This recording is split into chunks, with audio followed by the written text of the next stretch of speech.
যেহেতু আজ বারবিকিউ স্টভটি কিনেই নিলাম, তাহলে আর দেরি কিসে, তাই মুরগি বারবিকিউ করার কার্যক্রম শুরু করে দিলাম।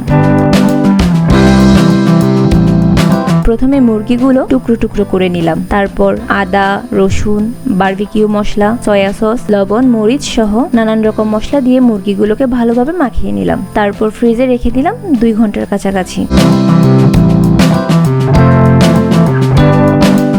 অন্যদিকে আমাদের 2 ভাই চিকেন বারবিকিউ খাওয়ার জন্য সকাল থেকে না খেয়ে বসে আছে। তাদের মুখে যেন তাপ ফুটে উঠেছে। কাজে মনে বেশি ব্যস্ত আছেন আপনি, না? হ্যাঁ, তাই খাওয়ার ব্যবস্থা তো করলো। কেমন লাগতেছে আপনাদের? আজকে নাকি বেশি করে খাবেন আপনি? হ্যাঁ,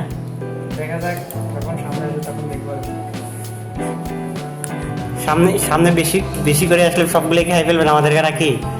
হ্যাঁ, আর ভাই আপনি?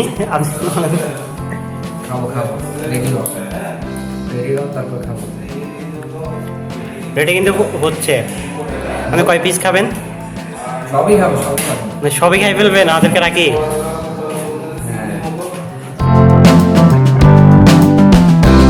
ছাদে যাচ্ছি বারবিকিউ স্টভটি নিয়ে, সবাই মজা করে পুরো প্রোগ্রামটি করবো তাই, কিন্তু বৃষ্টিতে যেন পুরো আনন্দটাই মাটি হয়ে গেল। পরে আমরা চিলেকোঠায় স্টভ এনে বারবিকিউ করলাম।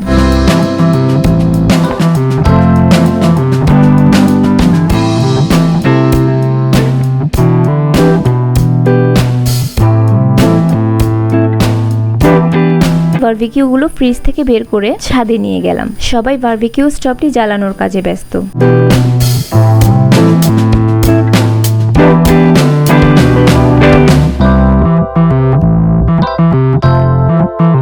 আমাদের বারবিকিউতে সাহায্য করছে ফয়সাল ভাই। তিনি রান্না করতে ভীষণ ভালোবাসে, কিন্তু তার নিজের ব্যবসায়িক কাজে ব্যস্ত থাকায় রান্নার সময় দিতে পারেন না। অনেক কষ্টে আজ ফয়সাল ভাইকে নিয়ে এলাম, তিনি আজ আমাদের বারবিকিউ করে খাওয়াবেন।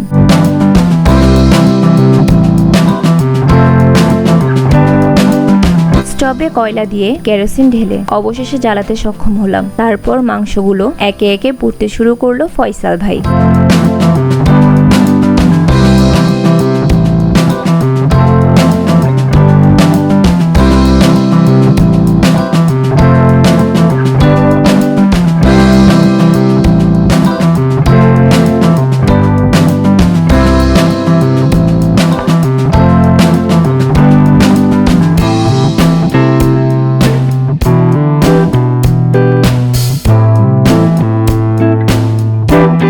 পুরো বারবিকিউটি করতে আমাদের সময় লেগেছে 1 থেকে 1.5 ঘন্টা। আমাদের এই আনন্দঘন মুহূর্তের মাঝে চট্টগ্রাম হালি শহরের রাতের কিছু দৃশ্য আপনাদের নিকট তুলে ধরলাম।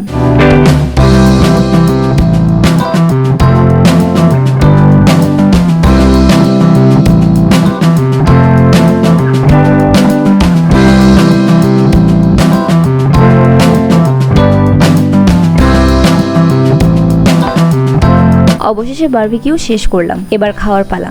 এবার আমি বিদায় নিচ্ছি, তবে দেখতে থাকুন না খেয়ে থাকা সেই 2 ভাইয়ের খাওয়ার দৃশ্য। Good bye.